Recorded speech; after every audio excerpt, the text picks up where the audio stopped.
What could this tell us? What are a few things before we even take a sip of this? Barrel age. Barrel age. What else could it mean? Color. Yeah, it could be color too, right? Yeah, that's certainly caramel color, and that's not a bad thing. There is not any in this. I'll tell you that without giving away before we dive into it. But yeah, tons of very respectable categories allow a little bit of caramel coloring added, and when it's done judiciously, just for consistency and things, I think that's great. When it gets into the point of maybe making something look older than it is, that's up to you to decide. But sure, yeah, it's something we see in a lot of categories though. And you got to be careful, before you just start like banging on caramel coloring as you enjoy your Scotch whiskey and cognac, because a lot of these other categories do add it, and it's not necessarily looked at as a dirty word. So yeah, I think it's totally fine. And it's generally it's used with just to. So you don't have two bottles that look completely different, because a lot of times when you're doing blends, the color might not be the same. Cool. Let's go ahead and dive our nose into this. Smile.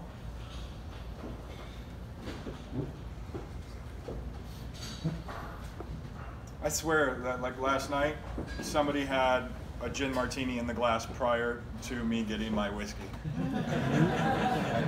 Well, I'm kind of wondering why mine's actually cloudy right now. I might grab another one. Yours is real cloudy. Yeah, I'm not gonna drink that. I don't send back a drink often, but I'm like, why is this briny? Like there's something here. Somebody had a dirty martini or something in this.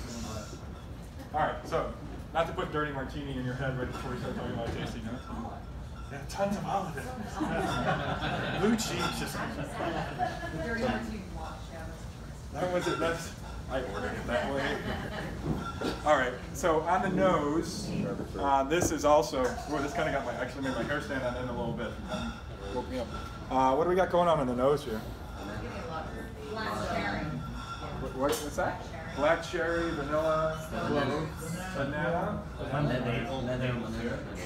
maple syrup. Yeah, awesome. What's a clove? Clove. Apricot. Yeah, all of those things. Nutmeg. What else? What are we getting over Yeah, here? it's like look at your tasting grid now. Like the moment we introduce barrel into this, like how many of those boxes can you just check off immediately, right? Like, Yeah. it just really pops out there. But like, we just wrote a cocktail in like 30 seconds. Like, I want a clove apricot with like the right amount of maple in it, like with this. Like that's like, we're on our way to a really good full cocktail. I don't know, there's something about, I love, as coming from a similar region to this, like we have 4 seasons, like now, I actually love fall is one of my favorite times to mix in, as much as I do love when produce starts to kick off. It's like these flavors to me, like there's something about, we're not quite in the shit of winter yet, we're miserable, and we're like, all right, spring, get here, but like, we're still enjoying the brisk air a little bit, like it's nice to smell the leaves and whatnot. Vanilla. What's that? Vanilla. You're getting vanillas off this for sure. Yeah. It's all over the barrel. Yeah. Anise. Yeah, baking spices, right? Like think about, like we also just kind of, if you like, outside of a couple of those notes, we also just described an old fashioned. There's a reason that this works. When we're talking about building flavor bridges, that was built as, like that's all that was done even 200 years ago, and I'm sure even before that was, charted of those mixtures of ingredients, mixing bitters and sugars and booze together, like that, of course, like there it is. Like all they were doing is the exact same thing we're talking about today, but we're getting a little bit more geeky about it. We're having a little more fun with it. We have access to more. We're not limited to literally what grows just around us. We have spirits coming in from all over the world. You can go down to the grocery store and get produce from all over the place. All right, let's taste this. 2 times.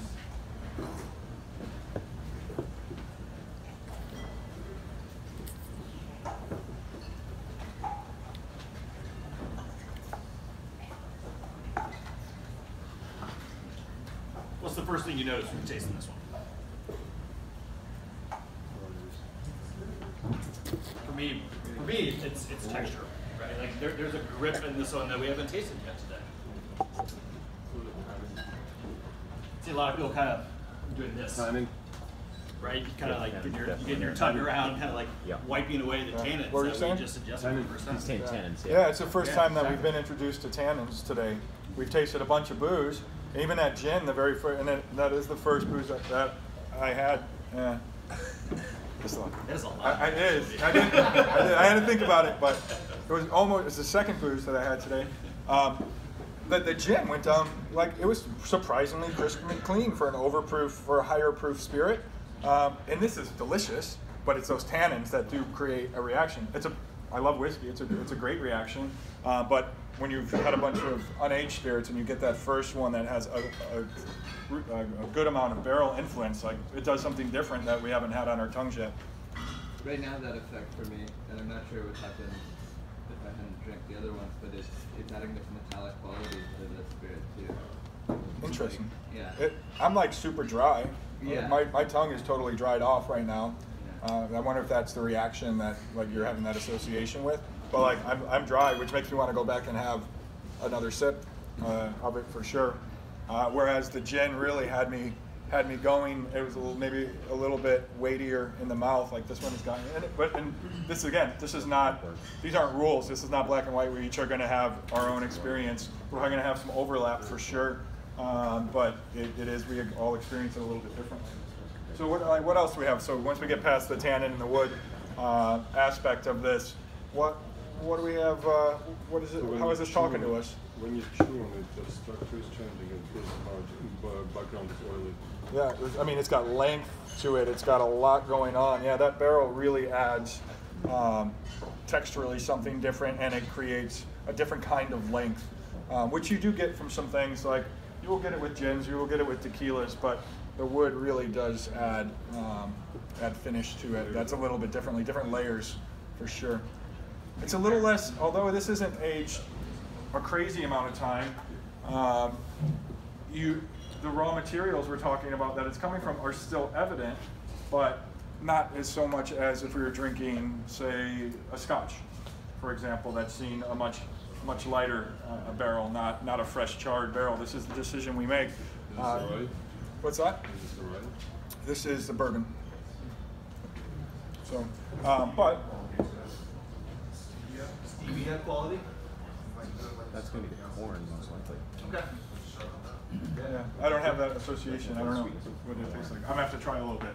Next time there's a packet on the table. I feel like I'm doing like, yeah, it's on the back. Sure, that dry, like kind of like dried herbs is kind of what I associate Well, I with know, I it, think but they yeah, just it's do in the dry. category. Interesting. The apricot that was on the nose earlier is definitely like more dry apricot when it gets to the palate. Like, Dried fruits for it's, sure. Yeah, it's All on the day. palate, like on the nose, it was a little brighter, Sure. but once you taste it, that roastiness comes on. Yeah, there's tons of fruit on the nose, but once you get it in the palate, it Yeah, totally you don't changes, get a lot of doesn't that, it? yeah. It's there, but it's different. What about the grain characteristic though, beyond the barrel? Because it's still certainly present there, the breadiness, if you will, and then how you associate that here. This spicier grain. It does have, yeah, It's this has got definitely a pretty kick to spicy. it. Charles mentioned this is bourbon already, but we're talking about bourbon.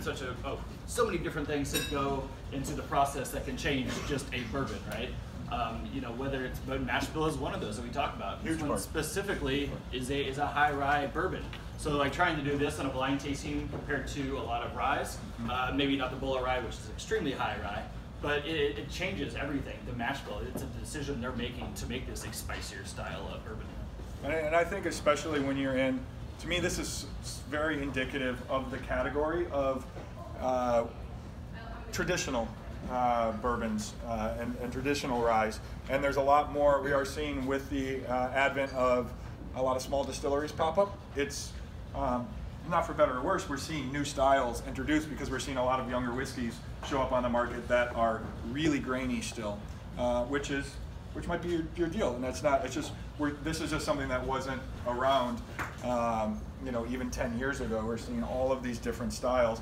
But for me, like this is that kind of like 8, 10, 12 year is like a really nice sweet spot for aging when we're talking about new barrels.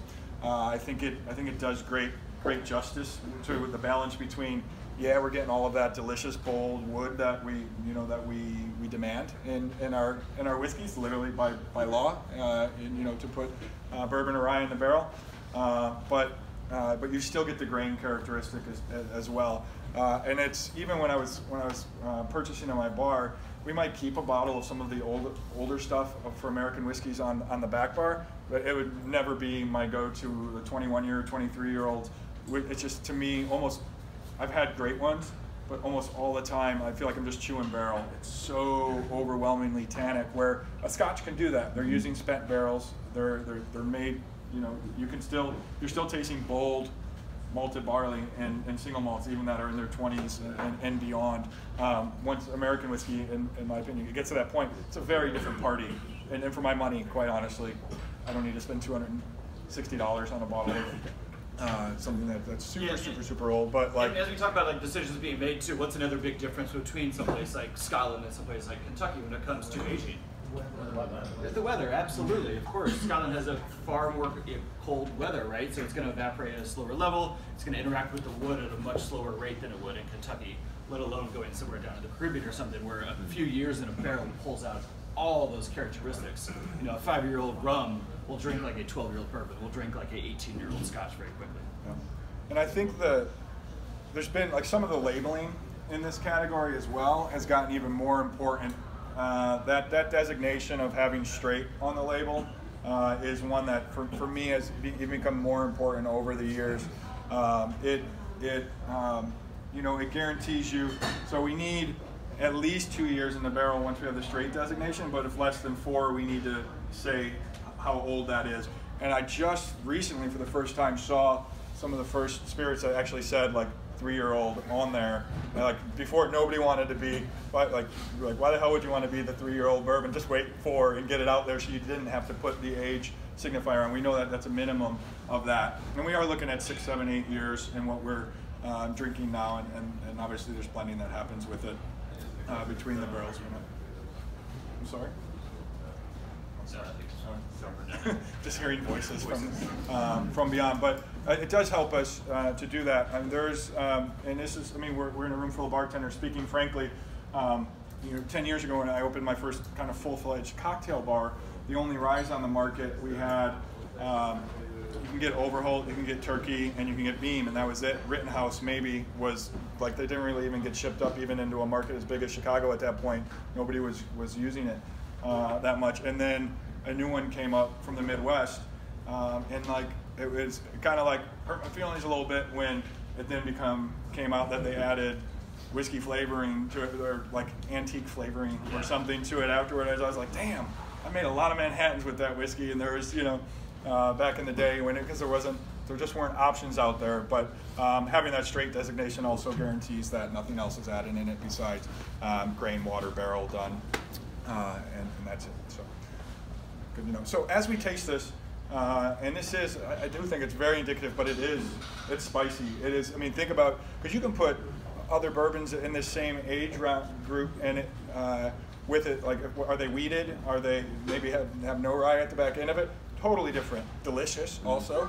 Delicious in a different way. Different purpose. Are they going to stand up in a Manhattan the same way as one another? Might they work, you know, in a whiskey sour or that style of cocktail? They're going to play very, very differently.